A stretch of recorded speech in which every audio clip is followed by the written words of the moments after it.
ఏది అయినా ట్రై చెయ్యి ఆచి చికెన్ మసాలా. ఆచి చికెన్ మసాలా. నాగార్జున సాగర్ కృష్ణా జలాల వివాదం మరోసారి తెర మీదకి వచ్చింది. పోటాపోటీగా కుడి ఎడమ కాలువల నుంచి నీటిని తెలంగాణ ఏపీ అధికారులు విడుదల చేస్తున్నారు. సాగర్ నుంచి ఇవాళ కుడి కాలువ ద్వారా 2000 క్యూసెక్కుల నీటిని ఏపీ అధికారులు విడుదల చేశారు.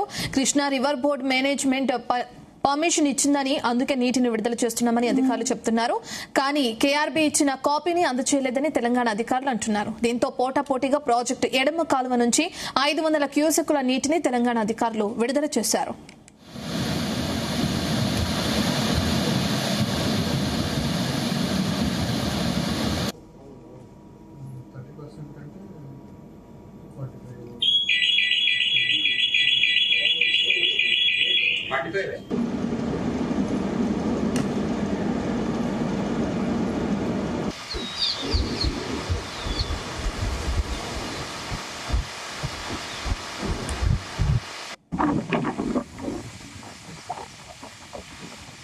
ఎడమ కాలువ పరిధిలోని చెరువులు కుంటలను నింపుకొని తాగునీటి అవసరాలకు వినియోగించుకుంటామన్నారు. కుడి ఎడమ కాలువ నుంచి విడుదల చేస్తున్నటువంటి నీటిని తాగు కోసమేనని సాగు కోసం కాదంటున్నారు అధికారులు.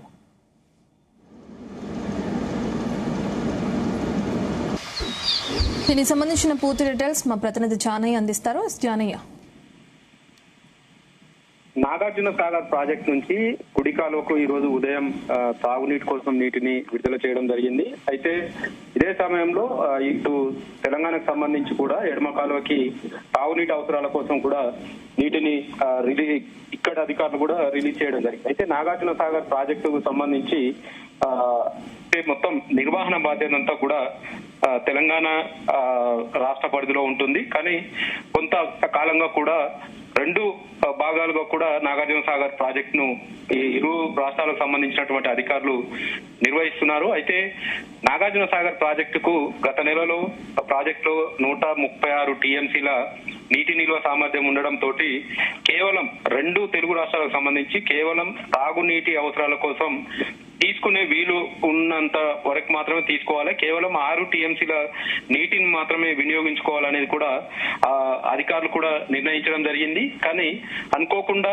ఎగువలో వర్షాలు కురవడం, కొంత శ్రీశైలం జలాశయం వరకు కూడా వరద ప్రవాహం రావడంతో శ్రీశైలం జలాశయం నుంచి విద్యుత్ ఉత్పాదన ద్వారా కూడా నాగార్జున సాగర్ ప్రాజెక్టుకు నీటిని రిలీజ్ చేస్తున్నారు. దీంతో Nagarjuna Sagar project dead storage 136 టీఎంసీల నుంచి కూడా 180 టీఎంసీల నీటి నిల్వ సామర్థ్యానికి చేరుకోవడం జరిగింది. అయితే ప్రస్తుతం ఏదైతే నాగార్జున సాగర్ ప్రాజెక్ట్ లో 312 టీఎంసీల నీటి నిల్వ సామర్థ్యాన్ని గాను ప్రస్తుతం 180 టీఎంసీలకు చేరుకోవడం జరిగింది. అయితే నాగార్జున సాగర్ ప్రాజెక్ట్ నుంచి దీనికి సంబంధించి అంటే గత కొంతకాలంగా కూడా రెండు తెలుగు రాష్ట్రాలకు సంబంధించి కూడా జల వివాదం అయితే కొనసాగుతుంది. ఈ నేపథ్యంలో ఈ ప్రాజెక్టు నిర్వహణ బాధ్యత అంతా కూడా కేఆర్ఎంబి పరిధిలోకి వెళ్లడం జరిగింది.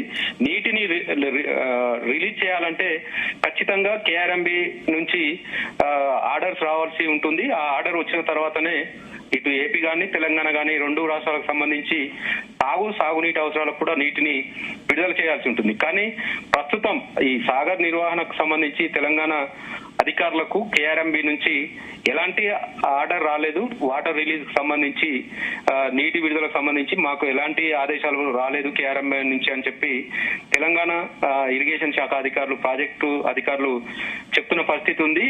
కానీ కుడి కాలువకు సంబంధించి మాత్రం అటు ఏపీ అధికారులు ఇరిగేషన్ అధికారులు తాగునీటి అవసరాల కోసం అంటూ కూడా 2000 క్యూసెక్ల నీటిని కుడి కాలువ ద్వారా రిలీజ్ చేయడం జరిగింది. మొత్తం 10 టీఎంసీల నీటిని ఏపీకి తాగునీటి అవసరాల కోసం తీసుకెళ్లనున్నట్లుగా కూడా ఆ అధికారులు కూడా వెల్లడించడం జరిగింది. కానీ ఇటు తెలంగాణకు సంబంధించి ఎడమ కాలువ ఉంటుంది. ఈ ఎడమ కాలువకు సంబంధించి కూడా ఇక్కడ తాగునీటి అవసరాల కోసం నీటిని రిలీజ్ చేస్తున్నట్టుగా కూడా అధికారులు ఇక్కడ ఉన్నటువంటి తెలంగాణ అధికారులు ప్రకటించడం, నీటిని కూడా ఎడమ కాలువ ద్వారా ప్రజెంట్ 500 క్యూసెక్ల నీటిని విడుదల చేస్తున్నారు.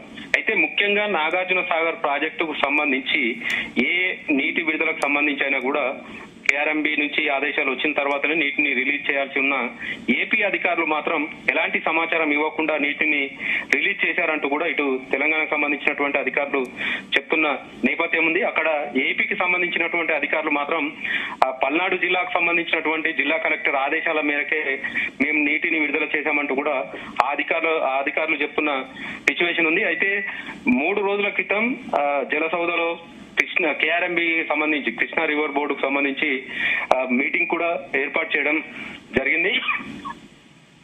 అయితే ఈ మీటింగ్ సంబంధించి కూడా 2 రాష్ట్రాలకు సంబంధించిన ఇరిగేషన్ శాఖ అధికారులు, ప్రాజెక్టు అధికారులు కూడా పాల్గొనడం జరిగింది. తాగునీటి అవసరాలు, సాగునీటి అవసరాల కోసం 2 రాష్ట్రాలకు సంబంధించినటువంటి అధికారులు, ఏపీకి సంబంధించినటువంటి అధికారులు తాగునీటి అవసరాల కోసమే 45 టీఎంసీల నీటిని రిలీజ్ చేయాలని చెప్పి ఏపీ అధికారులు కేఆర్ఎంబి యాజమాన్య బోర్డు ముందు వాళ్ళు వాదన వినిపించడం జరిగింది. ఇటు తెలంగాణకు సంబంధించి తమ రాష్ట్రానికి సంబంధించి కూడా 40 టీఎంసీలకు పైగా నీటిని విడుదల చేయాలంటూ కూడా కేఆర్ఎంబికి వీరు కూడా వాదన వినిపించడం జరిగింది. ఈ 2 రాష్ట్రాలకు సంబంధించినటువంటి వాదనల నేపథ్యంలో మళ్ళీ ఆ సమావేశం కేఆర్ఎంబికి సంబంధించినటువంటి సమావేశం వాయిదా పడడం జరిగింది. దీనికి సంబంధించి కేఆర్ఎంబికి సంబంధించినటువంటి అధికారులు, కృష్ణా రివర్ బోర్డుకు సంబంధించినటువంటి అధికారులు ఈ జల వివాదానికి సంబంధించి తెలుగు రాష్ట్రాలకు సంబంధించి ఏపీ తెలంగాణకు సంబంధించినటువంటి అధికారులు ఏం చెప్పారు, దానికి సంబంధించి ఏ నిర్ణయం తీసుకుంటారనే విషయం పైన కూడా ఎలాంటి క్లారిటీ ఇవ్వకపోవడం, ఆ సమావేశం జరిగినటువంటి 3 రోజుల తర్వాత నాగార్జున సాగర్ ప్రాజెక్టు నుంచి కుడి కాలువ ద్వారా తాగునీటి కోసం అంటూ కూడా నీటిని రిలీజ్ చేయడం పట్ల కూడా కొంత మళ్ళీ జల వివాదం తెరపైకి వచ్చిందని చెప్పవచ్చు.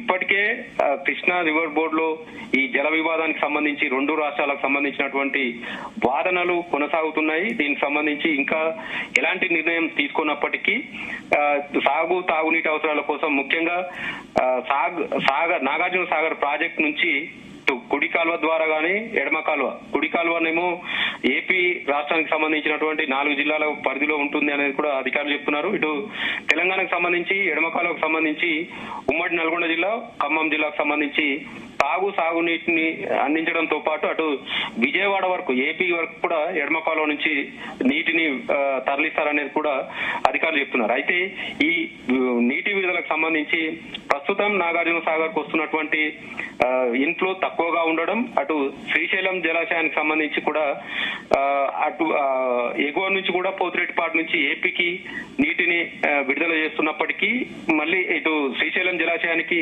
ఎక్కువ మొత్తంలో రిలీజ్ చేస్తే ఈ ఖరీఫ్ సీజన్ లోనే సాగుకు నీటిని విడుదల చేసే అవకాశం ఉన్నప్పటికీ కూడా ఆ దిశగా కూడా అధికారులు చర్యలు తీసుకోలేదనేది కూడా కొంత ఆరోపణలు వినిపిస్తున్నాయి. కానీ ప్రస్తుతం నాగార్జున సాగర్ ప్రాజెక్టు నుంచి కుడి కాలువకు మొదటగా నీటిని రిలీజ్ చేయడంతో ఇటు తెలంగాణకు సంబంధించినటువంటి అధికారులు కూడా ఎడమ కాలువ ద్వారా తాగునీటి అవసరాల కోసం అని చెప్పి నీటిని విడుదల చేయడంతో కొంత జల వివాదం అయితే మళ్ళీ మొదలైందని చెప్పవచ్చు. దీనిపైన కేఆర్ఎంబి ఏ విధంగా స్పందిస్తుంది, అది ప్రాజెక్టు నిర్వహణ బాధ్యత కంట్రోల్ లేకుండా ఎవరి పరిధికి వాళ్ళు మొత్తం 26 గేట్లు ఉంటాయి, క్రస్ట్ గేట్లు. మొత్తం నాగార్జున సాగర్ ప్రాజెక్టు సంబంధించి 13 గేట్ల పరిధిలో ఏపీ సంబంధించినటువంటి అధికారులు ఉన్నారు.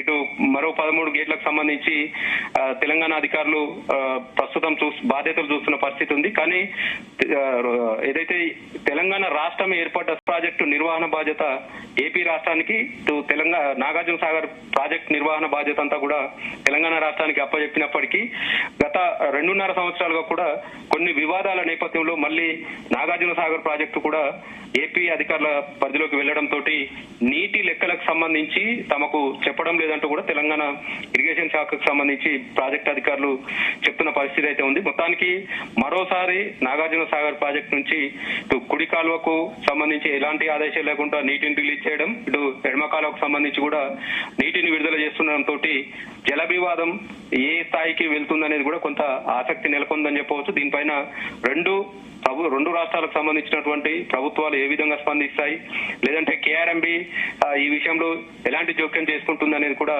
కొంత వేచి చూడాల్సిన అవసరం ఉంది. మరోవైపు ప్రస్తుతం ఎల్నినో ప్రభావంతో సాగు కూడా కొంత క్రాప్ హాలిడే ప్రకటించినప్పటికీ సరైన సాగు కూడా సగానికి పైగా తగ్గింది. అయినా కూడా ఎగువ నుంచి వరద ప్రవాహాలు లేవు, ఎగువ ప్రాజెక్టులు మాత్రమే ప్రస్తుతం నిండినప్పటికీ దిగువన ఉన్నటువంటి శ్రీశైలం గాని నాగార్జున సాగర్ 2 ప్రాజెక్టులు కూడా తక్కువ నీటి నిల్వ సామర్థ్యంతో ఉండడంతో ఇదే ఎల్నినో ప్రభావం ఇలాగే కొనసాగితే సెప్టెంబర్ లో కూడా వర్షాలు కురవకపోతే మాత్రం వచ్చే జూన్ వరకు కూడా తాగునీటి అవసరాలకు ఇదే నాగార్జున సాగర్ ప్రాజెక్ట్ నుంచి కూడా కావచ్చు, ఇటు శ్రీశైలం జలాశయం నుంచి తాగునీటికి సంబంధించి 2 తెలుగు రాష్ట్రాలకు సంబంధించి నీటిని వినియోగించుకోవాల్సి ఉంటుంది. కాబట్టి ప్రస్తుతం ఉన్నటువంటి నీటి నిల్వల విషయంలో ఎవరికి అంటే ఏ రాష్ట్రానికి ఎంత తాగునీటి అవసరం ఉంది, ఎంత మొత్తంలో రిలీజ్ చేయాలనే విషయం పైన కేఆర్ఎంబి నిర్ణయం తీసుకొని కేటాయింపులు చేసిన తర్వాతనే నీటిని రిలీజ్ చేయాల్సి ఉన్నప్పటికీ కూడా 2 రాష్ట్రాలకు సంబంధించినటువంటి అధికారులు కొంత ముందు చూపు లేకుండా కూడా నీటిని రిలీజ్ చేయడం, దీనిపైన ఆదేశాలు లేకుండా చేస్తున్నారనే ఆరోపణలు ఉండడంతో జల వివాదం ఏ స్థాయికి చేరుతుందనేది కూడా కొంత ఆసక్తి కలిగిస్తుందని చెప్పవచ్చు. Thank you Janayya. అంటే